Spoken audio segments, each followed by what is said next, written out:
We don't have a lot on the agenda, so we can all get home where it's nice and warm. And I shouldn't be saying that in November. I should wait for January to be saying something like that. Anyhow, select board meeting agenda for November 11th, 24. The agenda items, changes to the published agenda. Is that anything you want to put in there? No, I have no changes to the agenda at all, but I would like to acknowledge that as today's Veterans Day, I would like to thank any members of our audience and our community for their service to our country. My own grandfather was in the Navy, served on the USS Minneapolis, and I know our family is very proud of his service, so I would like to thank all of our veterans. And I would echo those sentiments. I don't know, are there any veterans in the room?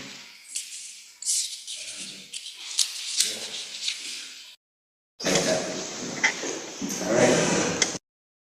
Tonight's 2024 meeting minutes says October 10th. Do I have this wrong? Doesn't matter. Yeah. The minutes say the 10th? The minutes say the 10th. My agenda says no, so it's probably me. Anyhow. Yes, I think it was the 10th.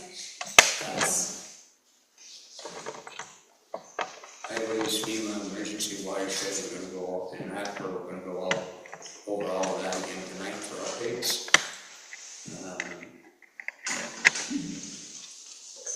Motion to accept is written. Second, any questions? We'll declare them accepted as written.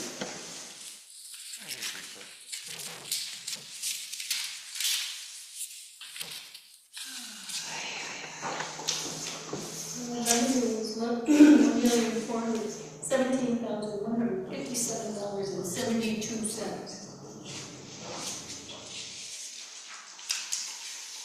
Expenditures were $57,347.69. Balance in the bank at the end of October was $1,931,319.82. Delinquent taxes, well, I didn't do that, did I? Are up there, 226,000. They've already started coming in. It's a lot. It's right after they were due. They've already started coming in though. I have a couple of other things to bring up here. Treasurer's report. Budget request is due by 11/25 to me from all the agents, all the different town committees, commissions, etc. They've all been notified of that. Town report information is due by December 10th. They've all been notified of that. Just an FYI, something to put in the back of your minds with budget season coming up, we will have to have an audit because of the money that we've received. And that's going to run probably 20 to 25,000. I was reached. Excuse me? What was the date on the town meeting reports? December 10th. I've started a list of different auditors in the area, and I'll go back to the ones who we used 10, 12 years ago, whatever it was, when we had to have that single audit, because they are a single audit is different. This is probably due to the FEMA funds. Yes, FEMA funds and all the grants. It all adds up. Budget meetings, we need to set that up. December 7th and the 14th, first two Saturdays in December at 9.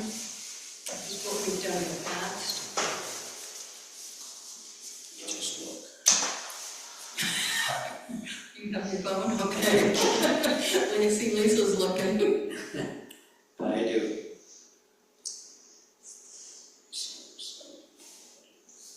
Well, we'll make that work.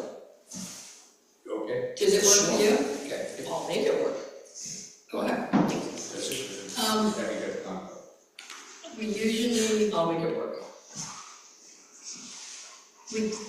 In the past, we've been able to get it done in 2 meetings, a couple hours each time. It's Perfect.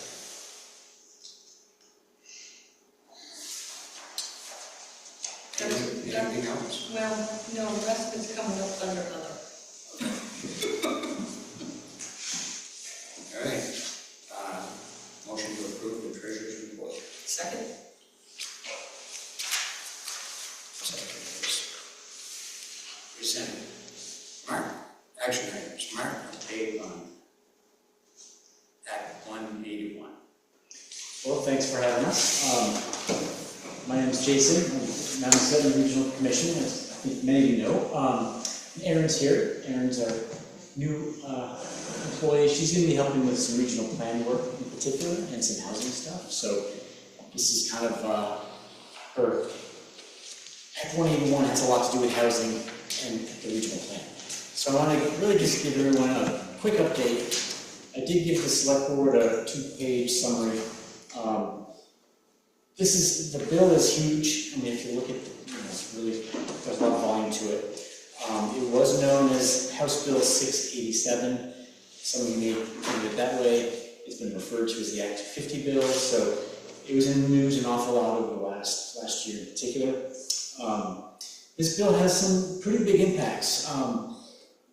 And I'm going to skip over most of the other detail. I'm going to focus really on the regional plan piece and how that relates to you, the town. It has a big impact. So we're going to have to update our regional plan over the next year, really 2 years, but the way the review and the adoption schedule is, we're really trying to get it done before December ends of next year. And the future land use section is the biggest area that we need to work on. But we're going to look at housing, we're going to look at a few other sections. So you'll hear more about us on that.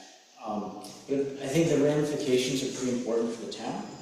So part of this bill is there's Act 250 exemptions. And so they've spelled out some of these tiers, some of which I don't think are really going to relate to you. The tier 1A is really for the biggest towns. I don't think that's going to, I don't think any of our towns in our region really are going to probably fit that. That's where the most Act 250 benefits are. But the tier 1B has some pretty good, I mean, depending on your perspective, some notable Act 250 exemptions. Basically, housing projects of up to 50 units on 10 acres or less would be exempt from going through Act 250. They just have to go through local zoning and all that stuff. How many units, Jason? 50, 50. Yeah. So I mean, that's big, right? The piece, so towns need to opt in for these tier 1A or 1B. The issue in Reading for 1B is, they're looking at municipal water, wastewater, or soil baseline sizing. So probably that's not going to work, but we're going to, methodologies get worked on, so we'll revisit that. So the other piece that's also, I think, really important for you all is the future land use map is going to delineate the designated village center. And then we're going to look at sort of the village areas surrounding it, and that would be sort of analogous to the what's now called the neighborhood development area designation. So, we are going to be working on that, and we're going to want to talk to probably your planning commission, but also we can come back to the select board too. And we really want to make sure we're all on the same page with what we're working on. But basically, those areas are going to get automatic designation. So we want to just make sure that we're working with you all to make sure we get the map right. And there's a bunch of other changes in this future land use map, but I think those are the key ones. And really, I think it's impactful primarily for the village center designation piece, but I think in other towns it may have a little bit more meaning. But anyway, our intention is to, over the next year, work on a lot more closely with all of our towns, and probably your planning commission is our primary audience, but we'll take our cue from you if you want us to come back to the select board with some updates, keep you in the loop. Happy to do that. Great. You mentioned that the regional with some of these changes. What about the Reading plan? Are we going to tie into the regional plan, or are we going to have to do another plan update when you get done? So there's a few changes in state law for town plans too. You're not required to like all of a sudden update it tomorrow, like we are. So, I think you could take your time. It's an 8-year cycle. I can't remember now when your plan expires, but you have a couple of years. But the town may opt to update it, so that's totally fine. Mostly at this point, I'm really just hoping that we can work with you to make sure that our original plan makes sense. And we have some very detailed criteria that we need to meet and all that sort of a thing. We want to be talking with you all about how to do that best. Would there be any change to the village center, like expansion of that? Is that part of what you're talking about, or will that remain essentially the same? That's up for conversation. It's a possibility that things might change. It might be easiest to leave it alone, and there it is, and then we really focus on that sort of the ring around it for the village area. But we'll have those conversations, and we can sort of change things as we go. When you started off, you mentioned something about water and wastewater. Yeah. Is that a requirement in this update? For the Act 250 exemptions, if a town wants to get either of the Tier 1A or the 1B, you do need to have water, wastewater, and or for 1B, soil-based lot sizing that's adequate. So probably not going to work for Felchville, but who knows? There's some details getting worked out at this point. So that probably means it's Tier 2, which is an Act 250 status quo situation. But again, there's time to figure out those details and decide what works best for Reading. Questions? John, I'm just wondering, is there anything that inherently challenges the village center designation that we have now as a consequence of this? No, at this point, they have like this transition period, so you're designated now, and you're going to remain designated for those 2 years until our regional plan is in place. And it gives us time to sort of look at the map and change things. Okay. If change makes sense. So in 2 years, it could change our designation depending on what we do or don't do. It could. I would imagine we would start with status quo. Yeah. We could talk about shifting the boundaries around. Yeah. Got it. Okay, thanks. Yep. Jason, thank you for coming out. I'm glad we could fit you in. We got a small agenda. Excuse me. Got a small agenda for tonight, so it worked out very well. That worked out. And thanks again. I do think this is impactful, so just want to make you aware of what's going on. So thanks for having us. Very good. Nice to meet you. Thank you as well. Okay. I'm pretty sure Glenn is not on because he's up in the north woods of Maine. He's probably not thinking about this report. He doesn't have service. Probably doesn't have service. So I can give you a brief update. Basically, over the past 4 weeks, they have made, the two of them, the first 2 weeks of session, made a lot of headway on some roads as far as grading them and crowning them and doing things like that, spreading a little bit of gravel here and there over some of the 2-inch stone that we laid down during mud season. We're getting most of that covered up now. The last 2 weeks, last week we were without Scott, this week we're without Blake, so we're down to one person. And they've been working on blowing the leaves out of the ditches and trimming roadsides. So that work is something that one person can do, and that's what both of them work off and on for. This is now the 5th day, actually, 5th day. Other than that, I don't have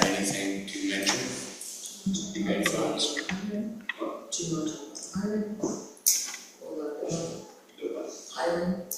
Oh, yeah, we had 2 applications for our job posting. Lisa and I interviewed the individuals along with Glenn here a week and a half ago, I guess, thereabouts. One of them was seemed like a very nice individual. However, he didn't have a CDL license, and we checked with VLCT, and the only thing he could drive without that license would be the small 1-ton truck. And we didn't feel that that gave us a lot of flexibility. If somebody was out and we needed to plow snow, we need them to be able to use whatever truck is necessary. The other one was an elderly gentleman. I'm not supposed to know the age, but I do because I've known him for 50 years, so that'll give you some idea. But anyway, he's elderly and he has some mobility issues. And his interview, he didn't serve those up when he was asked directly if he could do certain things in and around the town parks. And so after the interviews, we had a conversation with Glenn, and his comment was, look, you guys used to take care of these roads with only 2 people, and I think we can do that again. We'll try it for a year, see how it goes, and just use a part-time employee during a snowstorm or something along that line. We've also talked with Dylan Rowley about taking care of all the roads from his lot line, if you want to call it that, south to the school, and the 3 parking lots, this parking lot, the school, and the fire station. And that will take probably 2 hours off the snow removal process for the 2 employees. So I'm comfortable that we can get along with that, and we're going to give it a shot. Let status quo remain. Both individuals have said that after this week, they'll be back on full duty, and we should be good to go. Am I missing anything? Did not. FEMA update. The latest is that everything that we have to submit has been submitted. We have a total of $1,262,488.93 submitted to FEMA. So far, they have adjusted a few of the items to $149,666. And I can only say that in every case, I'm going back through, every case, their adjustment was higher than what we submitted. To date, we've received $3,553, is that correct?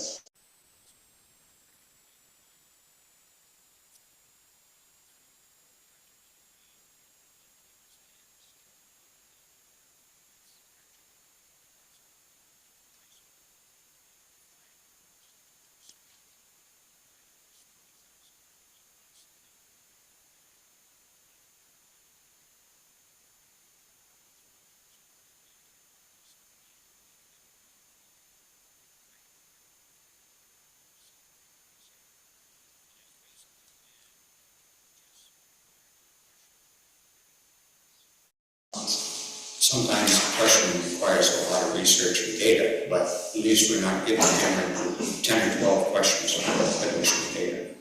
So it's moving along.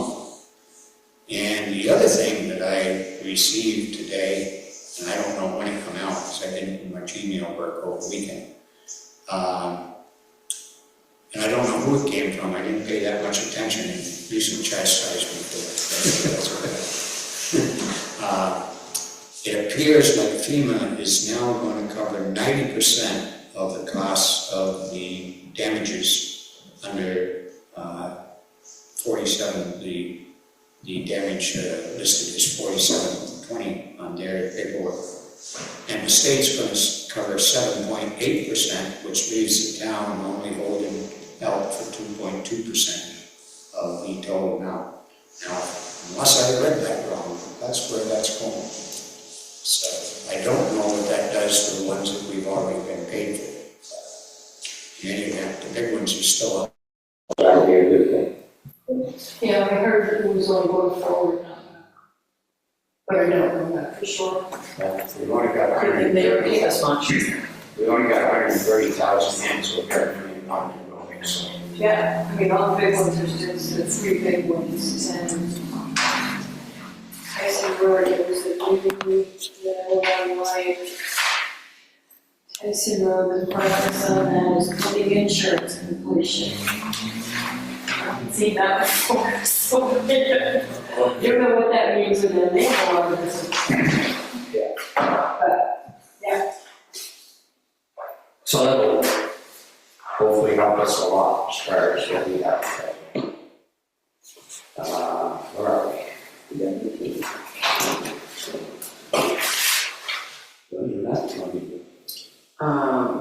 I'll let you. The Emergency Watershed Protection Program up on Mill Brook. We have all the paperwork regarding the cultural resources review, the permits from the Corps of Engineers, and permit from Scott Jensen. So all of those have been basically now resolved, and one of them was just last week, but they've all been resolved now.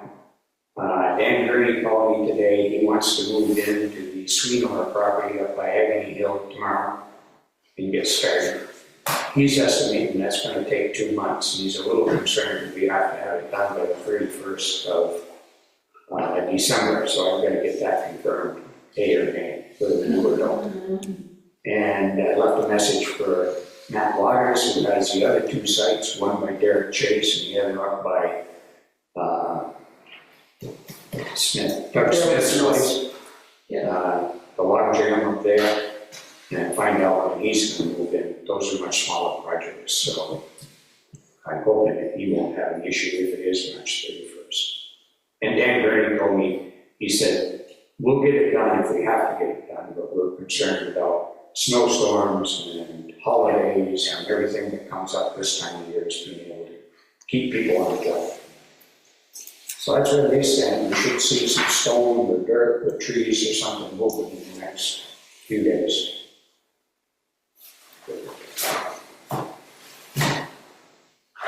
After fund update. What can you tell us, folks? the fire department is using what they have left to get some tablets for a couple of vehicles or something, but they have, they sent me, Philip sent me an email saying they know that there's about $1,700 left and they're looking at getting some tablets. I received a quote for the new server and installation and stuff, and it's about $15,000, which will come out of 23.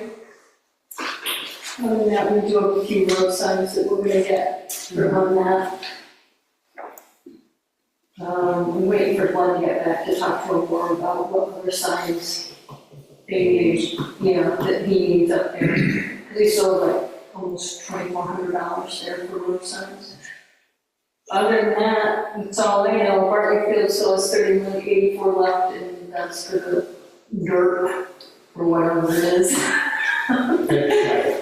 Yes. Baseball play. Baseball dirt. I would only say that we received an email today, well, another one that I opened today, I put it that way, that talks about obligating funds, and it's not as simple as saying, I move that we allocate $24,000 to this project, and $50,000 to that project. There was a resolution that was attached to it. I'm not sure we need to do that. We may have done it back when Gordy was here and Jim was here when we first got the funds. We've got to research that, but we haven't been able to find it. So I put in a call to the LCT today and asked for an explanation of what a small town like Reading has to do. And we have 5 or 6 projects. I'll have the numbers in front of me if they call back. Say, okay, what do we have to do to obligate these funds in a small town 650 people. So, I don't know. Part of it was having a contract in place, which we have quotes from people, so that would be one of the questions that we asked about. Quote would count as a contract, because in part of that, it did say that if you had a contract, which a quote, that if it changes, then you can't change it with your ARPA funds. So, I can't believe that a quote to a small town doing the types of projects we're doing won't be sufficient, but who knows? Federal money, federal rules. Yeah. Anyhow, Lisa? Well, that's something to follow up on.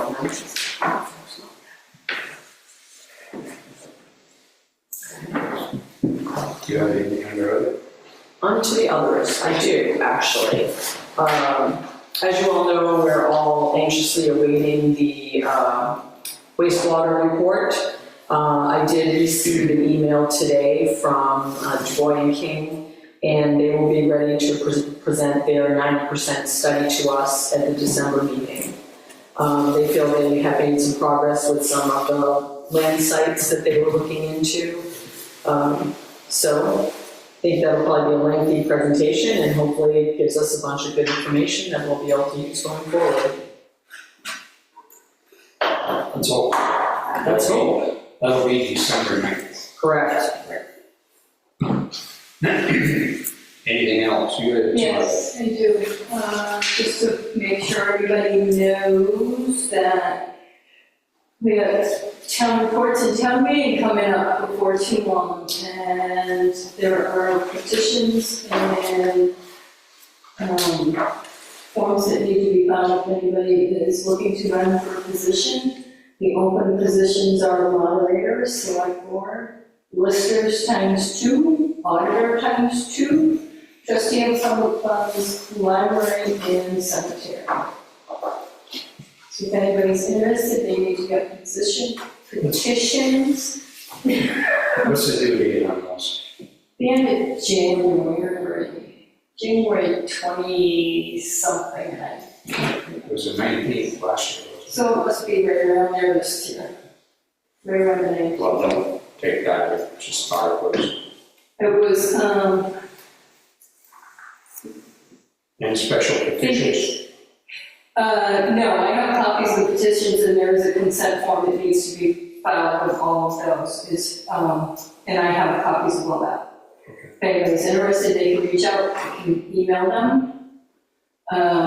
Petitions need 1% of registered voters. So it's 5.5 people. Petitions need 1%. Yeah, for the, yes. Which one is it that needs like 30? The special appropriations needs 5%. That's 30.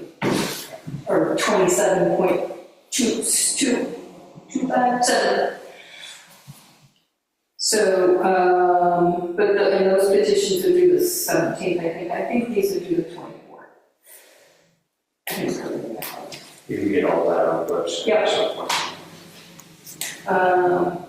And I just want to thank everybody for their hard work for the election. It went very well. We had the biggest turnout we have ever had.